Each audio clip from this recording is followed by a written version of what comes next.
evening, ladies and gentlemen. My first poem is entitled The Glittering Sea.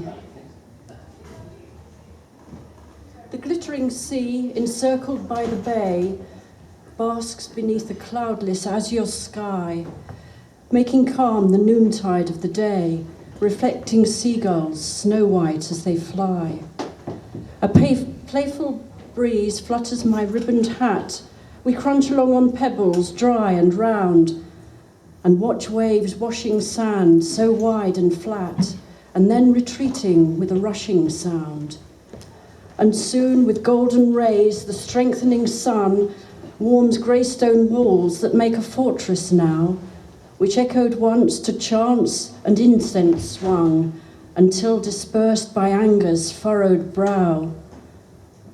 We sit and dream of summers come and gone, while distant figures stroll along the shore.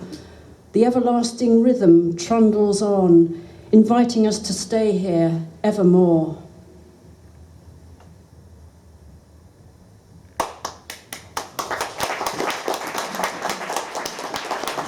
Thank you. My second poem, which I've written specifically for this evening, is entitled Tube Strike.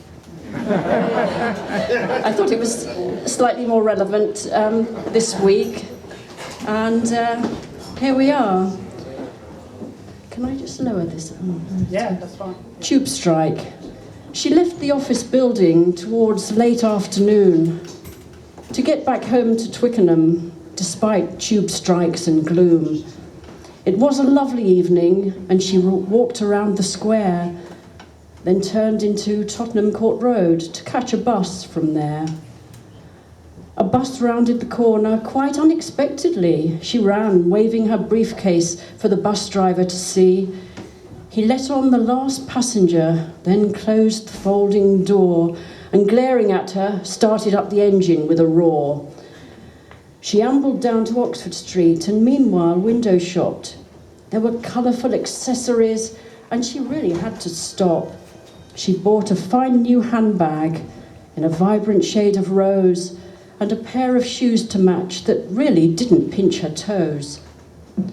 On reaching Marble Arch with her new purchases and case, she felt so hot with strands of hair adhering to her face. She paused to buy a cafe latte in a cardboard cup, then took the cup away with her, along with the plastic top. The traffic in Park Lane was simply not moving at all, but walking through Hyde Park, she found some pleasant shade and cool. The grass was bliss beneath her feet, soft breezes blew her hair. She could walk to Hyde Park Corner and might catch a bus from there. At Hyde Park Corner, traffic stretched as far as she could see, but walking was quite fun instead, good exercise and free. So she just popped into Harrods, just to have a look, and bought a lovely perfume spray and a cookery book. She paid for a new hold-all in a green and gold design to carry all her purchases and save her space and time. She could not resist some oysters in the sumptuous food hall, champagne and chocolate truffles that weren't too dear at all. The underground was firmly closed with padlocked folding gates. The bus queue was enormous, so it wasn't worth the wait. She stopped off for a lager at a nearby hostelry, glad that she was single, footloose and fancy-free. Her bags were getting heavier, so she walked more slowly now. Every single cab was taken, but she'd reach home anyhow.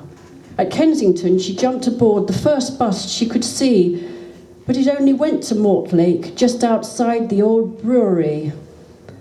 That's not so far from Twickenham, she thought. It will be fine. I should be home for supper by 8:30 or 9. The bus dropped her in a kind of urban no-man's land. The brewery was there, but no more buses were at hand.